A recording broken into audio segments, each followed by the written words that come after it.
Well, hello, greetings. It is now nighttime.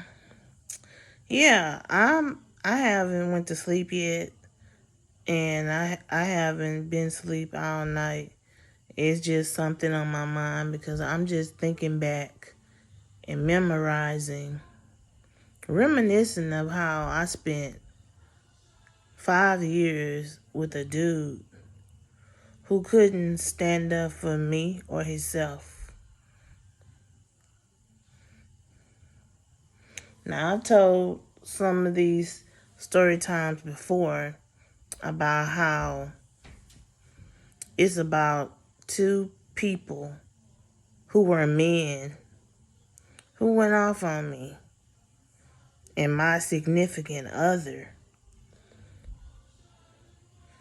The ex of 5 years who I was with just stood there and didn't say anything. Now, the first situation, and I think I brought this up because this all happened when I was on the north side of Houston.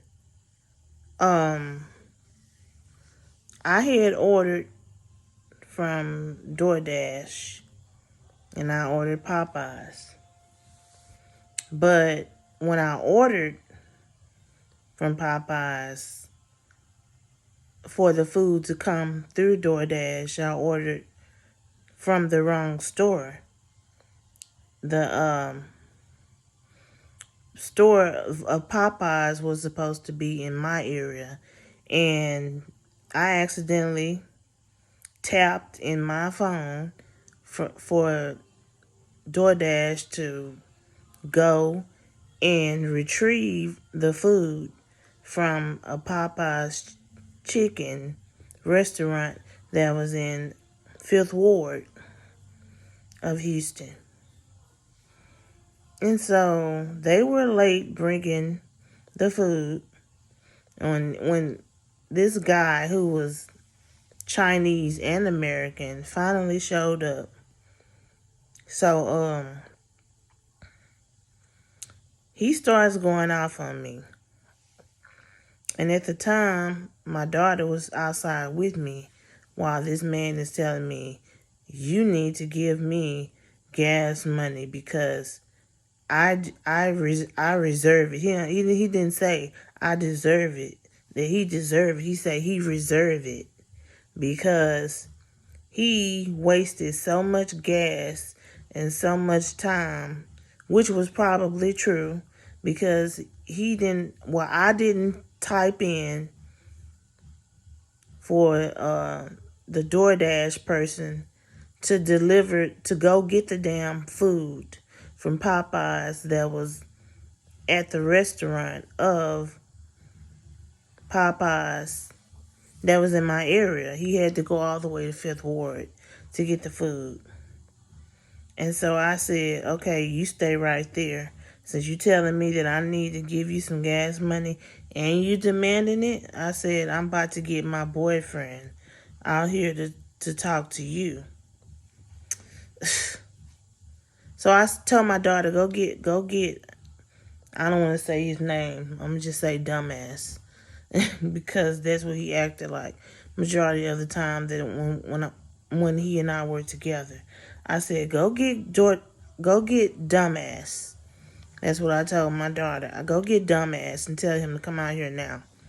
So she went in the house, went upstairs and got my ex of 5 years. And I told my ex of 5 years, this man who delivered the food is trying to demand me to give him gas money. And I'm telling him I'm not giving him shit because that's his fucking job. Even if something was my fault about why, he was upset because he had to travel all the way to Fifth Ward in Houston when he should have been at the Popeyes Chicken restaurant that was on my side of town in Acres Homes of Houston. Because that is where I used to live. And so you would think Mike's 5 years would cuss this man out or tell this man, My woman don't have to give you no money. Guess what this dumb motherfucker did? This motherfucker had told me, well, he have a point. You know, you should have had typed in the right address on the DoorDash app. He reaches down into his motherfucking pocket, pulls out some cash, and give the man $20, and he's like, I apologize for your trouble that you went through. And after the Chinese / white, because he was Chinese and white, after he got that money from my ex of 5 years, he started smiling. He gave us the food, and then he drove away with this big smile on his face. And so I was mad at my ex of 5 years. I'm like, I'm just so pissed off at you. He's like, what I do? I'm like, what the fuck you think you didn't do? That man was outside going off on me, and you go come outside and like, it's just like you kissed his ass.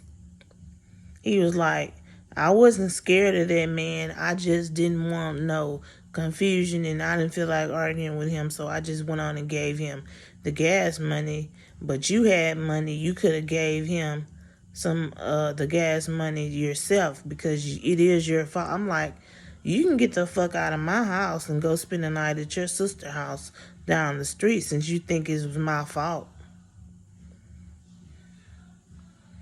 I was just so, like, I was hurt and upset because he didn't stand up for me. And then he reached down in his pocket and give some money to the man, the DoorDash driver, because I didn't get it. Another time when he acted like he was afraid to stand up for me. And I've told this story time before. This guy who I knew from my old neighborhood when I was 15. And his fucking ass was 18 trying to talk to me. But at the time, I couldn't date any boys. And he was trying to like me. And, you know, every time I would get off the school bus and go in the house, him and some dudes was always on my porch on the steps. And he would always say to me, hey, beautiful, can I get your phone number? And I wouldn't say anything, because my mom was always watching, and she told me that if I ever had been liking boys around that time, she was going to beat my ass. And I really believed that. So I didn't look at him or anything. I ignored him each time I passed by him going up the stairs to my apartment. That, you know, I was a kid. But he had grew, okay. At this time, he's already living over there where I'm living at in Acres Homes. I was still with my ex for 5 years, and this was another situation that he didn't stand up for me. I leave out the house around 3 o'clock to go stand outside and wait on my daughter to get off the school bus to come home. And my ex of 5 years, he was on his way home because he had texted me and said that he was getting off of work.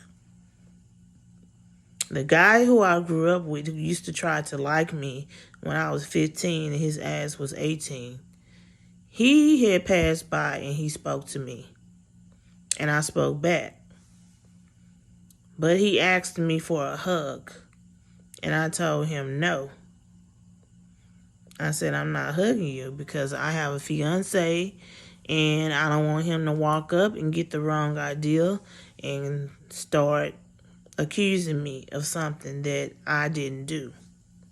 So, this guy that I knew from my old neighborhood, who used to try and like me when I was 15, he starts cursing at me, calling me all kinds of bitches and hoes, and he's like, I hate all you stuck up bitches. He's like, you usually hold the conversation with me. Why you can't give me a hug? Why you gotta act like a stuck up ass bitch? And he just kept on going off on me. The next thing I knew, my ex of 5 years drove up.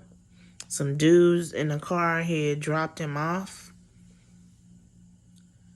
where I was at by the leasing office. And then my ex of 5 years, first he stood there with his backpack on his arm, looking at this dude go off on me, cursing me out and stuff. And you know, I'm looking at him, my ex of 5 years, to see what he was gonna do. This motherfucker looks at me, looks at him, and he shakes his head, and he proceeds to take the house key that I gave him to my motherfucking house out of his pocket, and he's walking to my my apartment. And so by that time, the dude that I knew from my old neighborhood was walking off, and it was like, fuck you, like that. As soon as that was over, my daughter's school bus came, and I got her off the school bus, and then as soon as me and her went in the house, I went straight to my room where he was at, stretched out, with a smile on his face, and a beer in his hand, watching TV. I'm looking at him, I'm like, why you just stood there and let that dude handle me like that? Why you didn't say nothing and use my man and you living with me? He's like, nah, I didn't say nothing because I feel like there's probably your boyfriend number 2. I feel like you probably laid up with him behind my back. I'm like, you know what? Get your shit and get the fuck out before I call the police and have them to escort you out. He's like, what? I said, you heard what the fuck I said? Get out. I said, because I don't need no cowardly ass boyfriend. And there had been other situations that me and him was in. He was acting like he was scared of dudes, scared to fight, or even stand up for his own fucking self. But I told him, I'm like, you know, this is not working out between me and you, because that was the second time that he stood there and watched another dude belittle me and curse me out and talk crazy to me, and he didn't do anything or say nothing to take off for me. He's like, he gets up, he put the beer down, and he's putting on his tennis shoes and jacket. He's like, I'm about to go walk around there by the leasing office where he was at, and I'm about to curse him out and tell him, why was he going off on you like that? I'm like, don't try to go around there and curse him out now. You should have did that at the time. And it's like, because I told him he had to get the fuck out, now all of a sudden you want to stand up for me?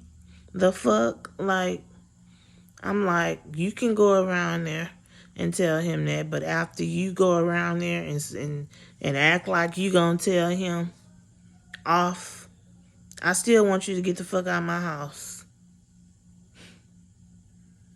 But yeah, and then it was another situation, and I gave a story time about this.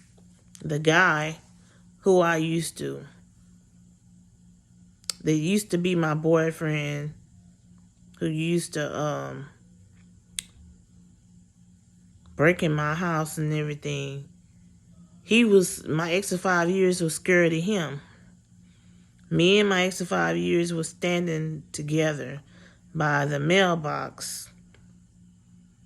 And then he drove past by looking at me and my ex of 5 years, and the dude had stuck his head out the car window and called me a bitch ass hoe. And that was another situation where my ex of 5 years just stood there and didn't say anything, but he gonna look at me after the dude drive off and said, why is he talking to you like that? Do you still have something to do with him? I'm like, nah, I don't still have nothing to do with him. He's just mad because I'm not with him anymore. But yeah, like that, and the fact that he was coming home late with black eyes, busted lips, blood on the shirt. Like, that was the most horrible experience for me to be in a relationship with a guy for 5 years, and he was always getting his ass whooped, or he was always standing around letting other guys talk crazy to me, and he never did stand up for me, and I ain't gonna never ever forget that. But yeah, this is the end of the video. I couldn't sleep. This is the end of the video, and I'm about to end this video now. And thinking about all this is like making me mad all over again. But I hope y'all enjoyed the 3 story times in one in this video. And until then, y'all stay blessed.